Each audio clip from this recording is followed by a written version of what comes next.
अस्सलामुअलैकुम नाजरीन, मैं हूं अलीमा खान। आप देख रहे हैं BNN।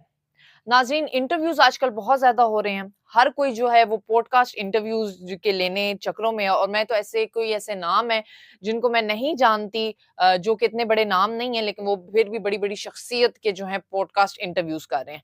इन पॉडकास्ट इंटरव्यूज करने का क्या इनको फायदा मिल रहा है, ये पॉडकास्ट इंटरव्यू तनाजात का क्यों शिकार हो रहे हैं, ये मैं आपको बताऊंगी। और साथ साथ मैं आपको बताऊंगी कि क्या क्यों हम अपने माशरे में एक डिबेट करते हैं, कंस्ट्रक्टिव डिबेट होने के बजाय हम अवाम जो है ऐसे इंटरव्यूज और पॉडकास्ट क्लिप्स देखते हैं जिसमें जी एक मेहमान की इज्जत उछाली जाए। जी हाँ, अगर मैं बात करूं ना कि आजकल पॉडकास्ट में तो वो वायरल होने के लिए और व्यूज के चक्रों के लिए जो मेहमान होते हैं जिसका आपने इंटरव्यू लेना होता है, आप उसकी इज्जत उछाल देते हैं। आपके शो पे आता है तो इतनी जिल्लत और रुसवाई मत करवाएं। आप उसकी इज्जत के किरदार का कोई ख्याल नहीं रखते।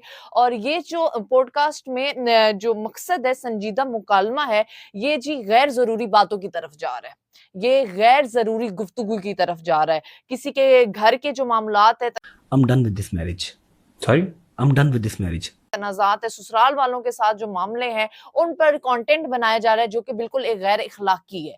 अगर आप सोच रहे हैं मैं किसकी बात कर रही हूँ, तो मैं बात कर रही हूँ रेहान तारिक की। रेहान तारिक जो है ये एक कॉन्सेप्ट लेके आया है और रेहान तारिक जो है उन्होंने ये बाकायदा ऐसे इंटरव्यूज करना शुरू किए हैं जिसमें वो क्या करते हैं कि पहले तो मुकालमा शुरू करते हैं, इंट्रोडक्शन बड़ा अच्छा देते हैं और बड़ी तारीफें करते हैं। उसके बाद जब आहिस्ता-आहिस्ता सवाल और मुकालमा शुरू करते हैं तो बीच में रेहान तारिक ज़ातियात पर उतर आते हैं। अच्छा, आपके बारे में ये है कि आप लड़कों से हाथ मिलाती हैं और लड़कियों के सर पे दस्ते शफ़क़त रख देती हैं। ज़ाती हमले करते हैं। अब जो माहौल बना होता है उस वक़्त पॉडकास्ट का, आस-पास काफ़ी ज़्यादा लोग होते हैं और एक प्रेशर बिल्ट हो जाता है कि आपने हमें इंटरव्यू देना है या आपने सवाल का जवाब देना ही देना है। माओ बहनों को भी आप सरे बाजार इस तरह से रुसवा करेंगे अपनी अपनी लड़ाई। तो क्या है, रेहान तारिक गैर इखलाकी सवाल पूछ जाते हैं, बिलो द बेल्ट जाके सवाल पूछ लेते हैं जिस सवाल की कोई तुक नहीं बनती, कोई सिर पैर ही नहीं उस सवाल का। ऐसा सवाल जो है वो मेहमान से पूछ लेते हैं। अब मेहमान उस प्रेशर में आके उसके मुंह से कोई बात निकल जाती है, वो जो है कंट्रोवर्सीज का शिकार हो जाते हैं। यहाँ पे सबको पता है। क्या कह रही है? सामिया हिजाब है गालिबा। हाँ, तो वो आपको नहीं पता इनका। मैं बताऊं, अगर कोई गेस्ट ऑलरेडी किसी कंट्रोवर्सी का शिकार है तो सहाफत की तो और ज्यादा जिम्मेदारी बढ़ जाती है, उसने तो और ज्यादा जिम्मेदारी से सवाल करना चाहिए। लेकिन रेहान तारिक का जो है वो बिल्कुल ही अलग ही एक एटीट्यूड है कि उन्होंने पॉडकास्ट को एग्रेसिव में लेके टोन में लेके चलना है। पॉडकास्ट को उन्होंने जो है वो एक तमाशा ऑडियंस के सामने बनाना ही बनाया। और जो वो वहां पे लोग बैठे होते हैं उनके भी सवाल बड़े अजीब होते हैं। जब आपकी सिस्टर है व्लॉग में नहीं आना चाहती, मेरा क्वेश्चन सिर्फ सिंपल यही है कि आप क्या चाहते हैं आपकी सिस्टर मतलब के व्लॉग में आए कि ना आए? से तो गेस्ट की थोड़ी तो इज्जत ख्याल करे। अब ये क्या, रेहान तारिक के पॉडकास्ट में गुफ्तगू कम बहस ज्यादा लग रही होती है, मेहमान को गैर जरूरी जो है वो सवाल पूछे जा रहे होते हैं। मेहमान जो होते हैं वो वहां पे खुद को शर्मिंदा महसूस कर रहा होता है। नाज़रीन, ये where are we heading towards? मेहमान जब खुद आपके घर आके शर्मिंदा, आप उसके घर जाओ और वो शर्मिंदा महसूस करे तो फिर आपके जाने का फायदा क्या? दो दो टगे के बंदों को बिठाकर आप अपने गेस्ट को जलील कर रहे हो। अब बात करती हूँ इनके पॉडकास्ट में जहाँ पे इन्होंने टिकटॉकर वर्दा मलिक को बुलाया, वर्दा मलिक से जो है गुफ्तगू की और उसके बाद बार-बार उनकी टिकटॉक की वीडियोस दिखाते रहे कि ये वीडियो देखें, क्या ये ठीक है? आपने ऐसी ड्रेसिंग पहनी हुई है, क्या ये ठीक है? आपने ऐसी डांस करनी है, क्या ठीक है? वर्दा मलिक के जो आगे से रिप्लाई थे मुझे तो बहुत अच्छे लगे कि जी इसमें क्या शर्म है, पूरे कपड़े पहने हुए हैं, सिर्फ डांस कर रही हूँ, इससे लोगों को क्या मसला है? मैं बोल रही हूँ ये मैं जस्टिफाइड है? सॉरी, ये कंटेंट जस्टिफाइड है? आप इर्द-गिर्द माहौल हमारे देख रहे हैं, ड्रामे देख रहे हैं, हमारी फिल्म्स देख रहे हैं, गाने चल रहे हैं, डांस हो रहे हैं, उसमें आपको मसला नहीं है। मैं टिकटॉक पे वीडियो लगा रही हूँ तो आपको मसला हो गया है। उसके बाद रेहान तारिक कहते हैं क्या ये ठीक है? क्या ये ठीक है? क्या आप मानती हैं ये कंटेंट ठीक है? उसको प्रेशराइज किया जा रहा है। इस पॉडकास्ट पे बहुत ज़्यादा रेहान तारिक को तनकीद का निशाना बनाया गया और फिर वर्दा मलिक की स्टेटमेंट ये आई कि मुझे अवाम के सामने, लोगों के सामने शर्मिंदा कर दिया। और यहाँ तक कि जो ऑडियंस बैठी है उन्होंने भी बहुत बिलो द बेल्ट जाके सवाल किए। अब जी रिसेंटली क्या रेहान तारिक कूद पड़े हैं रजब भट्ट के घर में।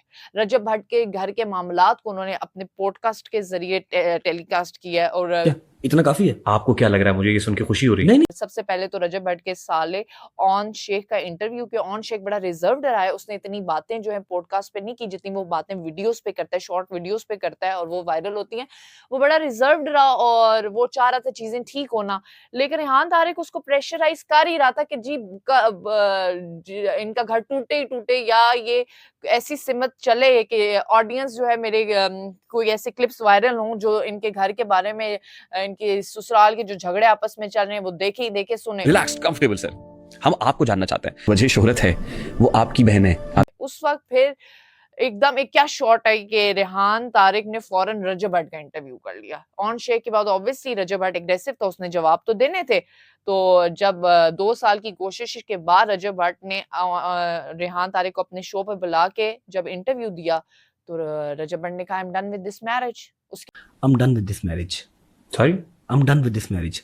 ठीक है, इतना काफी है। बाद ये क्लिप रातों रात वायरल हुआ और इस क्लिप के वायरल होने से पहले, पॉडकास्ट से होने से पहले बताए जा रहे हैं रजब भट्ट रिकॉन्सिलिएशन की तरफ जा रहे थे, अपनी बीवी से रीयूनियन कर रहे थे, पर प्रेशर शायद लोगों का इर्द गिर्द का बहुत ज्यादा पड़ गया। उसके बाद पॉडकास्ट का बहुत ज्यादा प्रेशर पड़ गया कि जी ये होनी होनी है। अब मैंने कह दिया पॉडकास्ट में I am done with the marriage, तो डिवोर्स पेपर भेज दें। विद इन 2-3 डेज के बाद डिवोर्स पेपर भेज दिए गए और उसके बाद जो है ये एक प्रॉपर कंट्रोवर्सी शिकार होगी। अब बाज लोग कहते हैं कि ऐसे जो मौजूआत हैं वो सिर्फ ड्रामा है, ठीक है। और दूसरी, सहाफ़ी जो है, जो सहाफ़त कर रहे हैं, उनका काम है सख्त सवाल करना, लेकिन नहीं मांगा कि मैंने तुमसे कहा था कि आओ। मैंने हाँ, तो request तुमने की। अगर मांगा है तो बदतमीजी ना करो, तमीज से बात करो। बदतमीजी नहीं कर रहा, जो मैं तुम आपको मेरे से बात आपका पूछ Twitter रहे हो, account दिखा रहा हूँ। आजकल हर दूसरा तीसरा बंदा जो है वो पॉडकास्ट इंटरव्यूज ले रहा है और वो चाहता है कि जो गेस्ट है उससे कोई ऐसी बात निकल आए कि 20 सेकंड का जो क्लिप है वो वायरल हो जाए। जिस तरह आप खलील रहमान कमर साहब के पॉडकास्ट देखते हैं, इंटरव्यूज देखते हैं, वो किस तरह के सवाल होते हैं, आगे से अग्रेसिव टोन उनकी आ जाती है। अभी रिसेंटली जवाद अहमद ने घर बुलाए एक पॉडकास्ट जो होस्ट था उसको घर नहीं निकलो, ऐसे इसको निकालो भी बाहर। अगर आपने ऐसे निकल करना है चल तो शाबाश। आप से निकाल दी, उसके बाद माफी मांगी। तो ये जो रुझान है मुझे लग रहा है ये बड़ा खतरनाक रुझान है, बड़ा खतरा बढ़ रहा है। तो प्लीज जरा वी नीड टू स्टॉप। आपकी क्या राय इस बारे में मुझे जरूर बताइएगा।